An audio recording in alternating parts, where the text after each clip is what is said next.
Regional కార్యాలయం వద్ద ఉన్నాం. ఈ రీజనల్ కార్యాలయం వద్ద కొద్దిసేపటి క్రితమే పిఎస్ఆర్ ఆంజనేయులను తీసుకురావడం జరిగింది. గతంలో ఏదైతే ముంబై నటి కాదంబరి జత్వాని ఉన్నారో ఆమెను అప్పటి ప్రభుత్వ పెద్దలు చెప్పిన మీదట ముంబై నుంచి ఇక్కడికి తీసుకురావడం జరిగింది.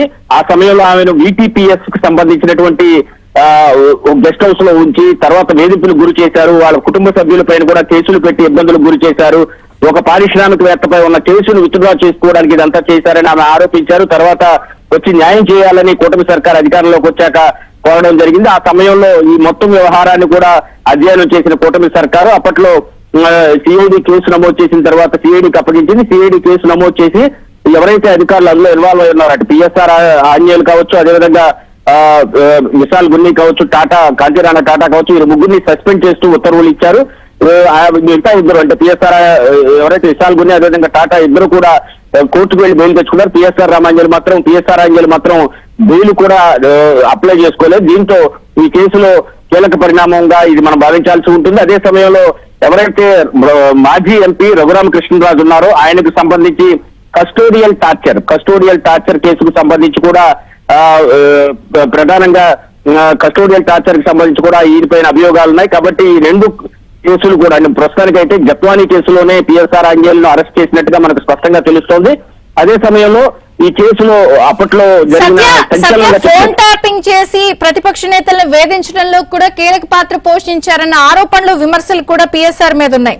ఎందుకంటే ఈ అంశంతో పాటు ఆయన రవాణా కార్యదర్శిగా ఉన్నప్పుడు కోడల్ని కూడా వేధించారు అన్న ఇలా అనేక ఆరోపణలున్నాయి. ప్రధానంగా లిక్కర్ స్కామ్ లో వారిని కాపాడేందుకు కూడా విశ్వ ప్రయత్నం చేశారన్న ఆరోపణలున్నాయి. అంటే అన్ని వరుసగా విచారణ చేస్తారా? ఖచ్చితంగా. ఇప్పుడు పిఎస్ఆర్ ఆంజనేయులకు సంబంధించి ప్రస్తుతానికైతే నటి కాదంబరి జత్వాని కేసులో అయితే అరెస్ట్ చేశారు.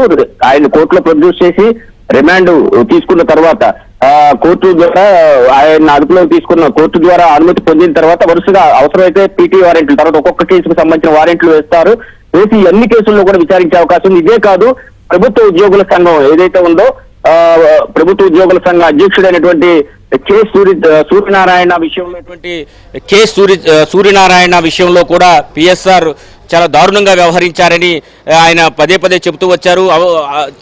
తన మీద ఎట్టి పరిస్థితుల్లో అవసరమైతే కేసును ఫుల్ ఫ్లెడ్జ్డ్గా మోపడమే కాకుండా అవసరమైతే కాల్చి చంపుతాను అనే విధంగా కూడా బెదిరింపు ధోరణి చేశారని చెప్పి అప్పట్లో సూర్యనారాయణ ప్రెస్ మీట్ పెట్టి మరీ చెప్పడం జరిగింది. పిఎస్ఆర్ ఆంజనేయులు అధికార దుర్వినియోగానికి నిలువెత్తు నిదర్శనం అని కూడా ఆయన చెప్పడం జరిగింది. కాబట్టి ఇప్పుడు పిఎస్ఆర్ ఆంజనేయులు అరెస్ట్ అయ్యారు.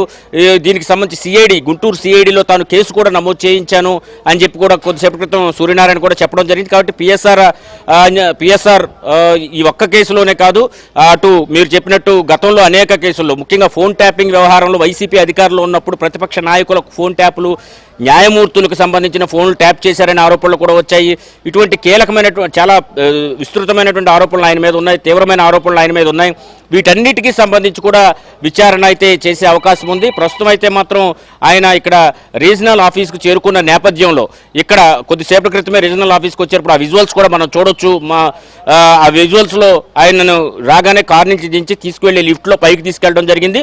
కాబట్టి మరి కాసేపట్లో ఆయన మీద మోపబడ్డ అభియోగాలకు సంబంధించి స్టేట్మెంట్ని అయితే రికార్డు చేస్తారని తెలుస్తోంది.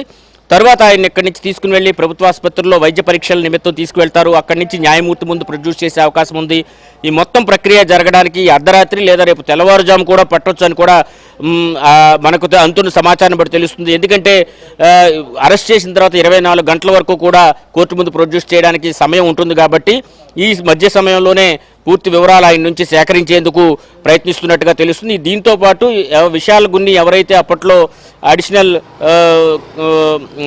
విశాల్ గున్ని అధికారిగా పోలీసు ఉన్నతాధికారిగా ఉన్నారో విజయవాడకు సంబంధించి ఆయన్ను అప్పట్లో సీఎంఓకు పిలిపించి సీఎంఓతో ఉన్న సమయంలో సీఎంఓలో మాట్లాడి ఆయన్ను ముంబై పంపించి జత్వానీని లిఫ్ట్ చేయించిన వ్యవహారంలో పిఎస్ఆర్ ఆంజనేయుల ఆఫీస్ నుంచే టికెట్లు కూడా కొనుగోలు చేయడం జరిగింది. FIR ఫైల్ కాకముందే టికెట్లు కొనుగోలు చేయడం ఈ మొత్తం వ్యవహారంలో చాలా కీలక పరిణామంగా చెప్పుకోవచ్చు. ఇదే సమయంలో ఈ కొండపల్లిలో ఒక భూమికి సంబంధించి కుక్కల విద్యాసాగర్ భూమిని జత్వాని అక్రమంగా వేరే వారికి అమ్మేసిందనే ఆరోపణల నేపథ్యంలో ఒక ఫాల్స్ కేసును ఆమె మీద పెట్టి ఆమె కుటుంబ సభ్యులను కూడా వేధించారని కూడా తెలుస్తోంది. ఈ మొత్తం వ్యవహారంలో వెనక ఉండి చక్రం తిప్పింది అయితే పిఎస్ఆర్ అంజన్ అయితే దీని వెనక ఉన్న ప్రభుత్వ పెద్దలు ఎవరైన విషయం కూడా ప్రస్తుతం సిఐడి అధికారులు అయితే ఆరా తీస్తున్న పరిస్థితి అయితే ఉంది. వీటన్నిటికీ సంబంధించి ఒక స్టేట్మెంట్ కూడా ఆయన దగ్గర నుంచి రికార్డు చేయించి తరువాత ఆయన్ను న్యాయమూర్తి ముందు అంటే ఆసుపత్రికి ఆ తర్వాత న్యాయమూర్తి ముందు ప్రవేశపెట్టే అవకాశం ఉంది. కొద్దిసేపటి క్రితమే ఆయన్ని ఇక్కడికి తీసుకొచ్చారు. హైదరాబాద్ నుంచి కుందన్బాగ్ తర్వాత మొయినాబాద్ తీసుకెళ్లి అక్కడి నుంచి ఆయన సిఐడి అధికారులు రోడ్డు మార్గం ద్వారా కొద్ది క్షణాల ముందు ఇక్కడికి తీసుకురావడం జరిగింది. ఆయన పైన తీవ్రమైన ఆరోపణలు అయితే ఉన్నాయి. అధికార దుర్వినియోగం, ముఖ్యంగా ఒక ఐపీఎస్ ఆఫీసర్ అయి ఉండి ఇండియన్ కాన్స్టిట్యూషన్కి ఒక స్టీల్ గ్రిడ్ లాగా పనిచేయాల్సిన అధికారి ఉండి ఈ విధంగా పాల్పడడం, ఈ విధమైన నేరాలు చేయడం, అధికార దుర్వినియోగం చేస్తూ అనే అంశం మీద తీవ్రమైన ఆరోపణల నేపథ్యంలో ఈరోజు అన్ని విషయాలను స్టేట్మెంట్గా రికార్డు చేసే అవకాశాలు అయితే ఉన్నాయి. Thank you Satya.